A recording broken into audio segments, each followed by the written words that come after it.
LG에너지솔루션이 삼성전자보다 시가총액이 더 커지지 않겠습니까? 라는 질문을 받았거든요. 가능성이 있다. 근데 이것만 사지 말고 예를 들어서 CATL도 사라. BYD도 엄청 싸고요. 파나소닉도 엄청 싸거든요, 주가가. 우리가 이길 거라고 저도 믿어요. 그렇지만 투자는 경쟁자들을 고루 사는 것도 투자의 방법이 될 수 있다.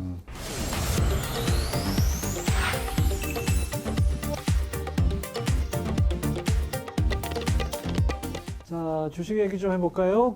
우리 시장에서는 이 책에도 나오지만은 이제 62년에 증권 파동도 있었고, 77년에 건설주 파동, 그 다음에 86년에 증시 거품, 이런 얘기를 언급을 하셨는데, 어떻게 보면 장기 투자를 가다기보다는 테마주에 의한 모멘텀 투자 위주, 이런 것이 아주 강한 것 같아요. 이런 특징이 강해진 이유가 뭐라고 보십니까?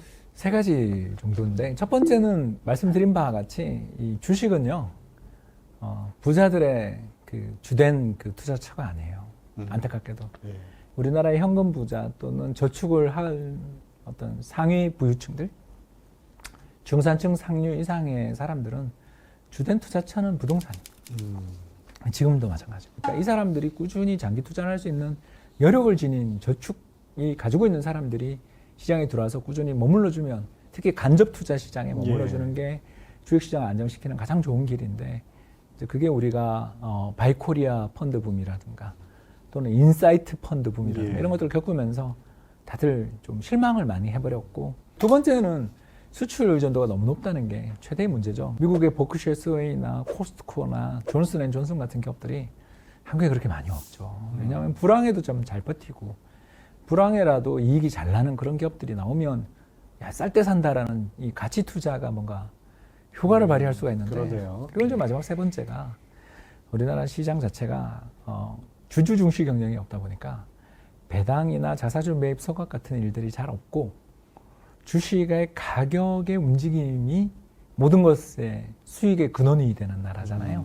어떤 철학이 이게 맞고, 이 기업이 정말 좋은 기업이어서 내가 이걸 오랫동안 투자한다라는 생각들보다는 화끈한 테마에 올라타서 남들보다 내가 먼저 내리면 된다라는, 맵고 짠 거 좋아하는 화끈한 성향하고도 또 맞는 거 아닌가요? 그렇죠. 이게 수출 비중 높은 거랑도 또 연관이 되겠죠. 우리나라 경제가 불을 뿜을 때 대표적인 좋을 경우가 때는 정말 한없이 그렇죠. 좋은데. 2015년 코스메틱 화장품 장사를 생각해 보세요.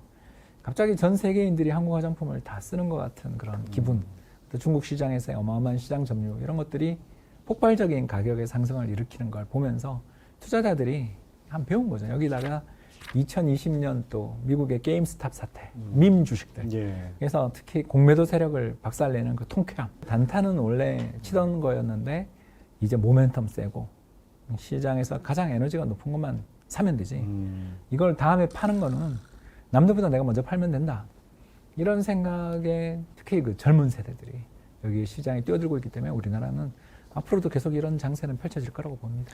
자, 그 다음에 이 최근에 이 어떤 특정 테마가 워낙 강세를 보이고 주도를 하고 이런 상황이다 보니까 성장산업 진출 발표라는 하나만으로 주가가 급등하는 것, 이것은 테마에 거품이 낀 신호다. 이렇게 그게 바로 지적을 했어요. 저는 태양광 이야기를 하고 싶어서 했는데요. 이명박 정부가 들어설 때 친환경 녹색 성장이 시장의 캐치프레이즈였어요. 수많은 기업들이 태양광 풍력 발전에 뛰어드는 그 시점에 주가가 로켓처럼 솟았죠.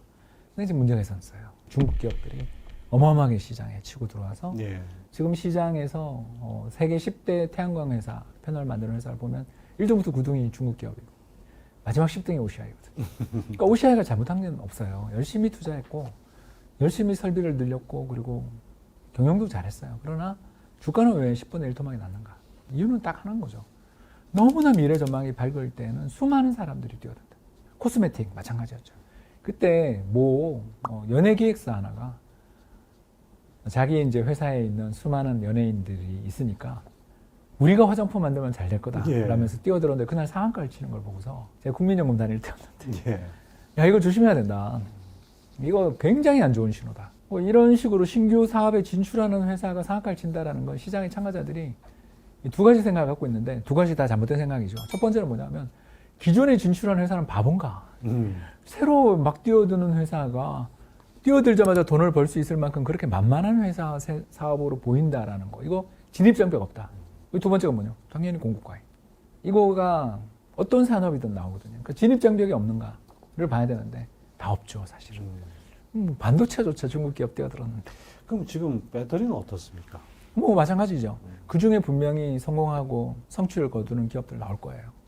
그리고 그 중에 또 운이 따르고 능력이 따른다면 삼성전자가 될 수 있죠. LG에너지솔루션이 삼성전자보다 시가총액이 더 커지지 않겠습니까? 라는 질문을 받았거든요. 그래서 가능성이 있다. 근데 모든 사람이 그렇게 생각한다면 조심해야 된다. 왜냐하면 삼성전자가 아까 우리가 잠깐 인텔 이야기도 했지만 얼마나 많은 우여곡절을 겪었는지 모른다. 그리고 그 과정에서 운도 좋았고 능력도 뛰어났고 그리고 경쟁자들이 바보 같은 닭짓도 해서 천신만고 끝에 저 위에 올랐는데 이제 막 출범한 LG에너지솔루션이 경쟁자들이 끝없이 산업 생산 설비를 확장하고 있는데 이 경쟁자들과 맞서서 잘 싸워내길 거라고 나는 믿는다. 근데 이것만 사지 말고 예를 들어서 CATL도 사라. BYD도 엄청 싸고요. 파나소닉도 엄청 싸거든요, 주가가. 그러니까 전 세계 지금 배터리 1, 2, 3, 4, 5, 6등 중에서 네 회사를 제가 이야기한 거죠.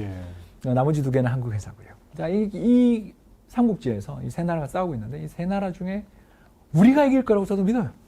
그렇지만 투자는 경쟁자들을 고루 사는 것도 투자의 방법이 될 수 있다. 이런 말씀을 드리고 싶은 거죠. 그 홍 박사님께서는 그 투자를 결정할 때 뭐 어떤 기준 같은 거 이렇게 삼는 것들이 있습니까? 혁신성장 국가인가. 혁신성장 국가인가. 그러니까 혁신성장이라는 의미를 그냥 저는 편하게 이야기하자면 경제의 성장을 구성하는 거는 세 가지인데 첫 번째가 노동, 두 번째가 자본, 그리고 마지막 세 번째가 기술 내지는 심리적인 요인들, 브랜드 이런 것들이거든요. 뭐 가장 대표적인 게 우리 이탈리아. 이런 이탈리아나 그런 수많은 유럽에 있는 나라들이 제조업도 없고 경제도 영 활성화되어 있지 않은데 1인당 국민소득 보면 4만 불, 3만 불. 왜 그러냐? 그런 무형의 어떤 걸 갖고 있거든요. 근데 우리는 폐허에서 출발한 브랜드 가치도 높지 않은 나라가 세계에서 계속 성장을 하고 먹고 살려면 남아있는 건 하나밖에 없어요. 기술 개발이죠. 그래서 삼성전자만 하더라도 2022년 한 해 동안 R&D, 연구개발비를 얼마를 쓰냐면 27조를 써요. 27조. 그리고 우리나라 경제 전체로 보면 얼마를 쓰냐면 5%를 써요. GDP의 5%를 써요. 한마디로 말해서 우리는 그냥 올인하는 나라예요. 어디?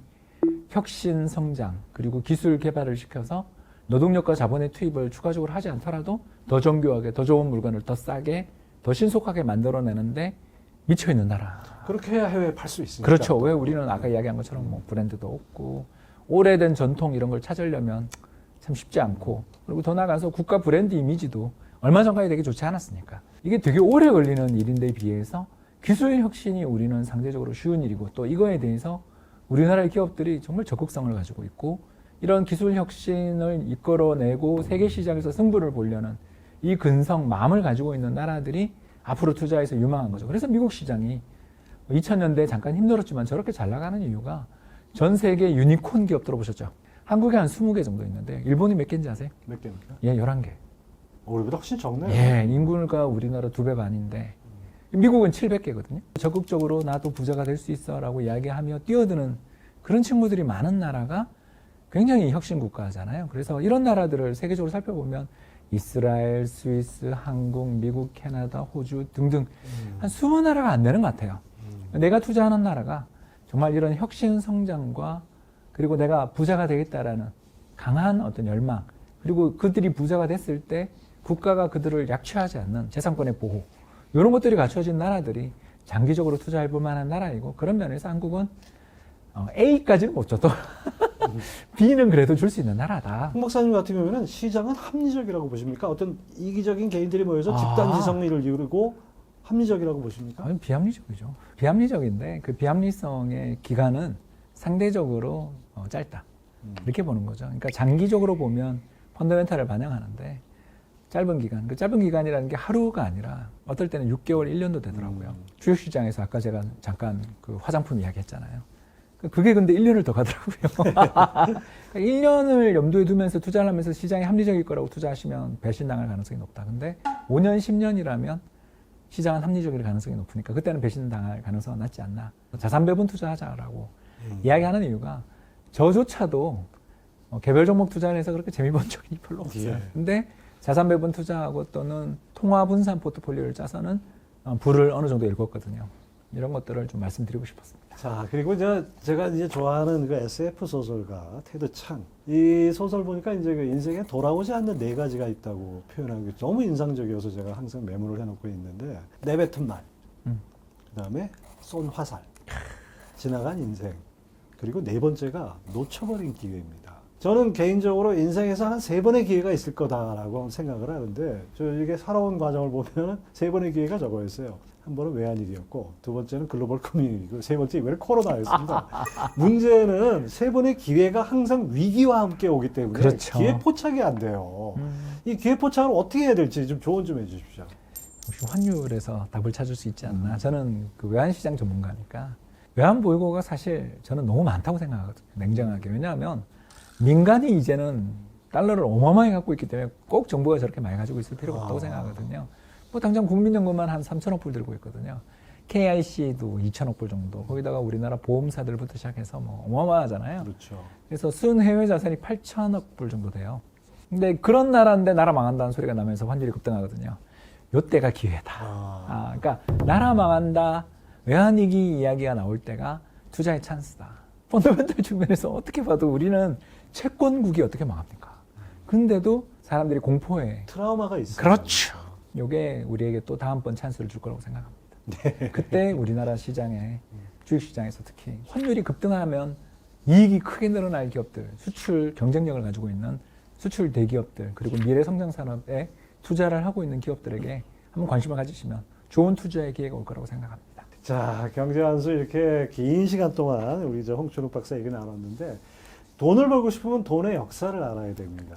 이번에 신작으로 대한민국 돈의 역사, 우리나라 시장이 어떻게 형성됐고 경제가 어떻게 흘러왔는지 알아야 진짜 지금 앞으로 현재가 보이고 미래가 보이지 않을까 싶습니다. 여러분들 꼭 한번 읽어보시기 바랍니다. 홍 박사님 아주 긴 시간 동안에 너무 고생 많으셨습니다. 불러주셔서 감사합니다.